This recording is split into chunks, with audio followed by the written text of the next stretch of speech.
नमस्कार, इस संभव में आपका स्वागत है। मैं हूं आपके साथ गीतू चौहान। भारत की पावन भूमि हिमालय की गोद में बसा बद्रीनाथ धाम, जहां आस्था और रहस्य साथ साथ चलते हैं। बर्फ से ढके पहाड़ों के बीच ऐसे कई अनसुलझे रहस्य हैं जिन्हें आज तक विज्ञान भी पूरी तरह नहीं समझ पाया। आखिर क्या है ये चमत्कार और क्या है इनके पीछे का सच? देखिए असंभव बद्रीनाथ धाम के दिव्य और रहस्यमयी सफर के साथ।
चार धामों में सबसे पवित्र, सबसे रहस्यमयी।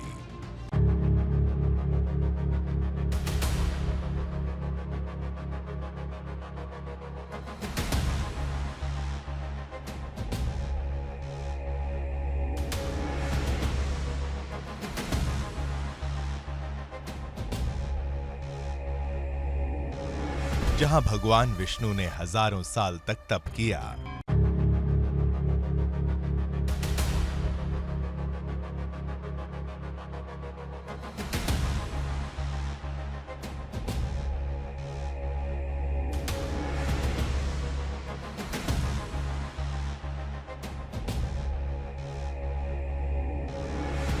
जहां 6 महीने बंद रहता है मंदिर, फिर भी नहीं बुझता मंदिर का दीपक।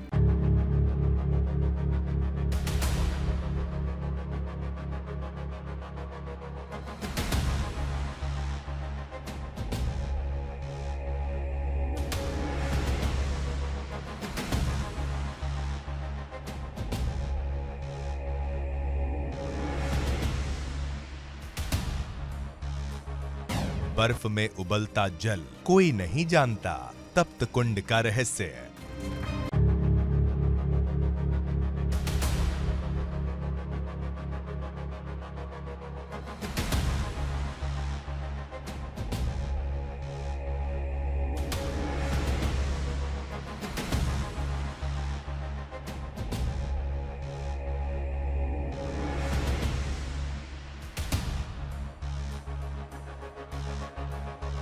शालिग्राम शिला से बनी भगवान विष्णु की दिव्य मूर्ति।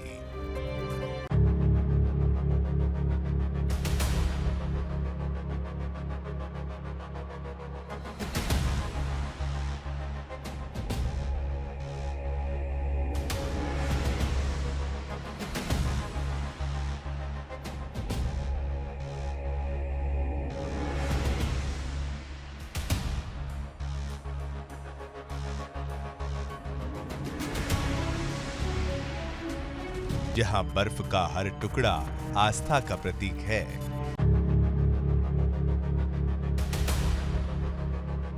हिमालय की गोद में बसा चारों धामों का मुकुट, बद्रीनाथ धाम।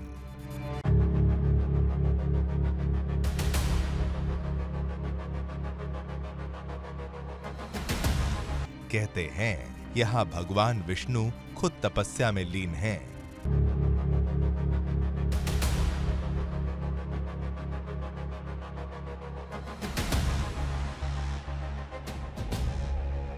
आज हम आपको ले चलेंगे एक ऐसी यात्रा पर जो सिर्फ धार्मिक नहीं बल्कि आत्मिक अनुभव है। उत्तराखंड की गोद और हिमालय की ऊंचाई पर बसा एक ऐसा स्थान जहां पर भगवान और भक्त की दूरी मिट जाती है, जहां पर आस्था बोलती है, जहां पर हर पत्थर कुछ ना कुछ कहता है, जहां पर भक्त पहुंचकर ऐसा महसूस करते हैं कि उन्हें असीम शांति प्राप्त हो रही है। और ये है मोक्ष का धाम बद्रीनाथ धाम, जहां पर आस्था के सामने विज्ञान भी नतमस्तक हो जाता है, जहां सब कुछ असंभव सा लगता है, जहां पर विज्ञान फेल हो जाता है। और यही है बद्रीनाथ धाम।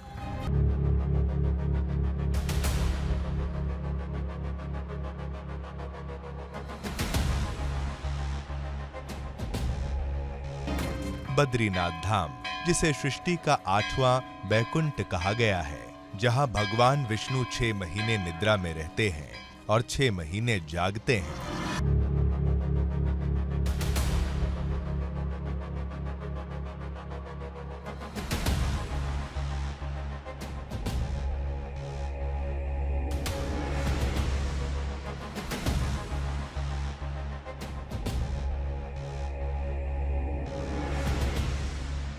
बद्रीनाथ धाम सिर्फ एक धाम नहीं, बल्कि एक तपोभूमि है। यहाँ ऋषि नारद ने ध्यान किया, नारायण और नारायण ऋषियों ने तपस्या की।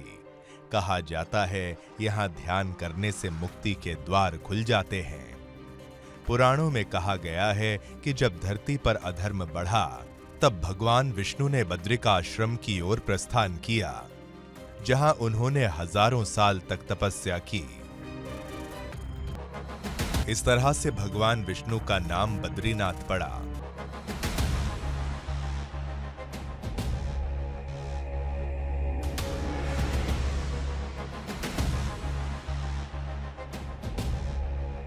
आज भी जब हवा बहती है तो लगता है जैसे वही ध्यान की गूंज अब भी मौजूद है।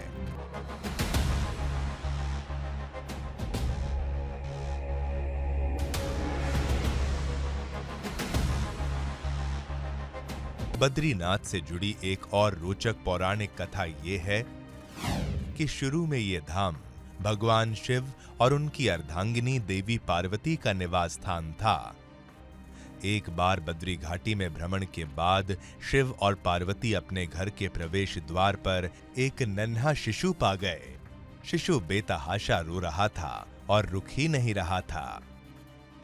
देवी पार्वती ने आगे बढ़कर शिशु को गोद में लेने का निश्चय किया, लेकिन भगवान शिव ने उन्हें बीच में ही रोक दिया। उन्होंने उन्हें ऐसा ना करने को कहा, क्योंकि वे नहीं जानते थे कि यह शिशु किसका है, कहां से आया है, और आसपास पैरों के निशान ना होने से उनका संदेह और गहरा हो गया। पार्वती ने शिव की चिंता को नजरअंदाज कर दिया और शिशु को सहज महसूस कराने के लिए आगे बढ़ीं और शिशु को उठाकर अंदर ले गईं। शिशु घर के अंदर बहुत खुश और सहज दिख रहा था और शिव को प्रसन्नता से देख रहा था। शाम तक जब शिव और पार्वती बाहर से वापस घर आए तो घर अंदर से बंद था। भगवान के सामने केवल 2 ही विकल्प थे, या तो पूरा घर जला दें या फिर घर छोड़कर कहीं और चले जाएं। उन्होंने दूसरा विकल्प चुना और उस स्थान को भगवान विष्णु के पास छोड़ दिया, जिन्होंने एक रोते हुए बच्चे का रूप धारण कर लिया था।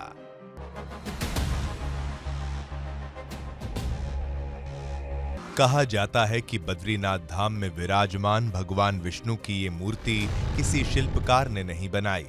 ये स्वयं धरती से प्रकट हुई शिला है, जो आदि गुरु शंकराचार्य को अलकनंदा नदी में मिली थी। विज्ञान के पास इसका कोई उत्तर नहीं कि हजारों साल पुरानी ये मूर्ति बिना शरण के कैसे सुरक्षित है। हजारों सालों से बिना क्षरण, बिना टूट फूट, वैसी की वैसी, जिसे देखकर विज्ञान खामोश है, श्रद्धा जवाब दे चुकी है। कहते हैं बद्रीनाथ मंदिर की मूर्ति स्वयं प्रकट हुई थी।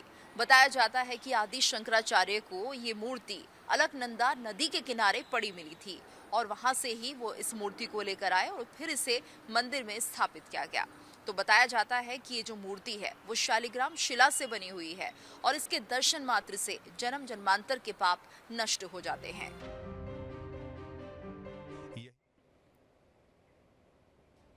और इसी के साथ हमारे इस खास कार्यक्रम असंभव में इतना ही वक्त। तो चला एक छोटे से ब्रेक का, लेकिन ब्रेक के बाद भी खबरों का सिलसिला लगातार जारी है। देखिए इंडिया डेली 24/7 अब आपके स्मार्ट टीवी पर। इंडिया डेली मौजूद है सभी डिजिटल प्लेटफॉर्म पर लाइव और लगातार। इंडिया डेली 24/7 हर दिन राष्ट्र को समर्पित।